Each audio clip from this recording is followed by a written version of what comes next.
देवादिदेव भगवान महादेव शिव और जगत जननी मां जगदम्बा के चरणों में नमन करते हुए शिव शक्ति धाम दासना से मैं यति नरसिंहानंद सरस्वती भारत के सभी जगत गुरु शंकराचार्य जी महाराज, जगत गुरु रामानंदाचार्य जी महाराज, जगत गुरु रामानुजाचार्य जी महाराज और हमारे अखाड़ों के जितने प्रमुख हैं, अखाड़ा परिषद के हमारे अध्यक्ष हैं नरेंद्र गिरी जी महाराज, सभी अखाड़ों के आचार्य महामंडलेश्वर हैं, सभी परंपराओं के जितने भी भारत के संत हैं, अलग अलग संप्रदाय के, मैं सभी के चरणों में नमन करता हूं। मैं यति नरसिंहानंद सरस्वती एक बहुत छोटा सा आदमी हूं।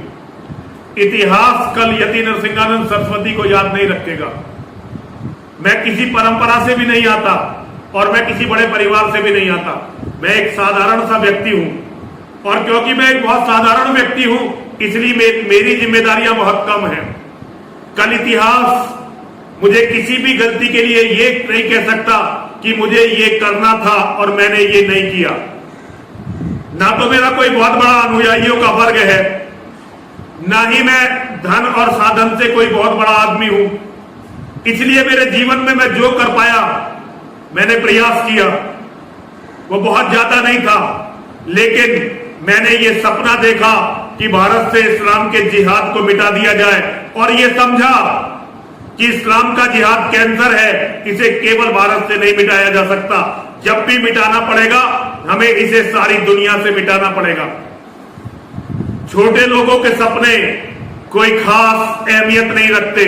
छोटे लोग सपने देखते भी हैं और उन्हें लेकर अपने सपनों को लेकर चले भी जाते हैं। शायद यही मेरे साथ हो, लेकिन आप लोग जो धर्म के स्तंभ हैं, आपके पास ये सुविधा नहीं है। आप पलायन नहीं कर सकते। इतिहास और धर्म आपसे कल पूछने वाला है कि जब धर्म इतने संकट में था तो आपने धर्म को बचाने के लिए क्या किया।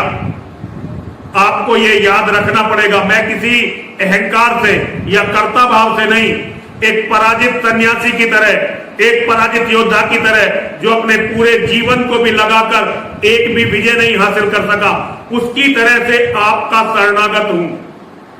अपने जीवन के अंतिम समय में जब मैं सबसे विकट युद्ध शुरू करने वाला हूं, उससे पहले मैं चाहता हूं कि आप लोग मुझे आशीर्वाद दें। और मुझे मेरी कोई खास अहमियत नहीं होगी, लेकिन फिर भी आप आशीर्वाद देंगे तो शायद ये बात कहीं तक पहुंचे। और मुझे आशीर्वाद देकर आपका कार्य पूरा नहीं होगा। आप सनातन के स्तंभ हैं, आपकी जिम्मेदारी है धर्म को बचाना।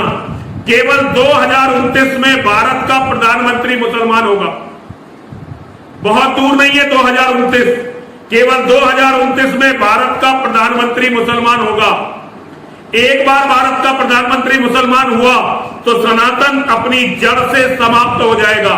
भारत भूमि से सनातन के समाप्त होने का अर्थ है पूरी पृथ्वी से सनातन का समाप्त होना और संपूर्ण मानवता का समाप्त होना। हम सभी को एक दिन ये दुनिया छोड़कर जाना पड़ता है और हम पुनः आते हैं फिर से अपने धर्म, अपने परिवार के लिए।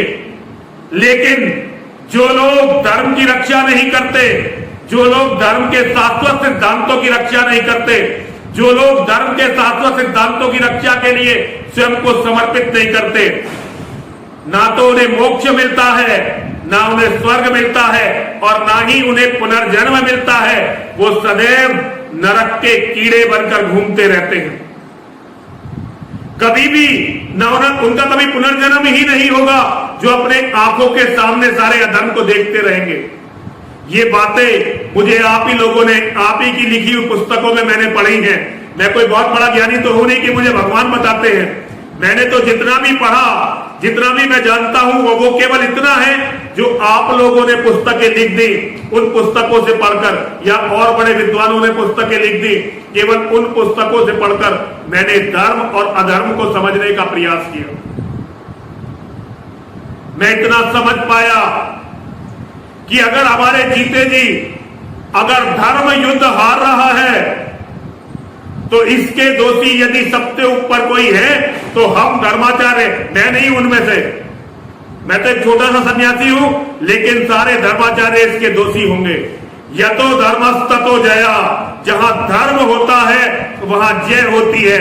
पिछले 1400 साल से यदि सनातन पराजित है पिछले 1400 साल से सनातन यदि परास्त है, पिछले 1400 साल से मेरी बहन बेटी माताओं की मंडी लग रही है, जबकि देवी भागवत में मेरी मां ने कहा है कि दुनिया में जितनी भी नारियां हैं वे सब मेरा ही स्वरूप है।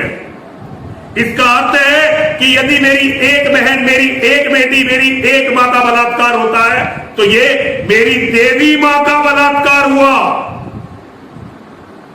हम अपनी माताओं बहनों के बलात्कार के दोषी हैं। मां हमें कैसे क्षमा कर देगी?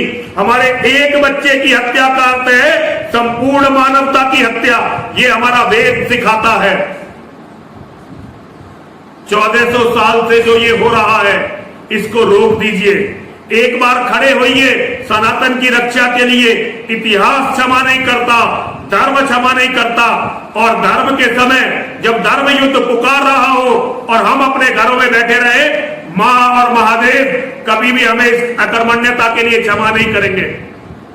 मैं एक छोटा सा सन्यासी आप सभी वरिष्ठ सन्यासियों के चरणों में ये नमन करता हूं।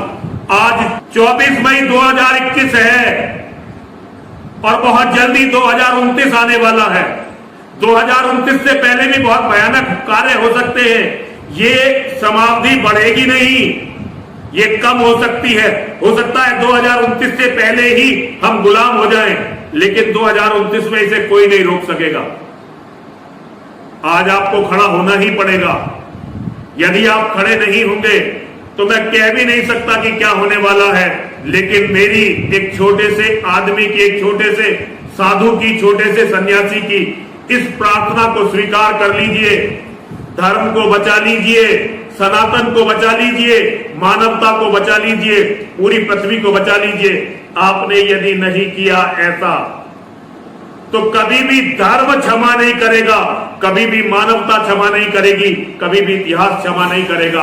हर हर महादेव, हर हर महादेव, हर हर महादेव।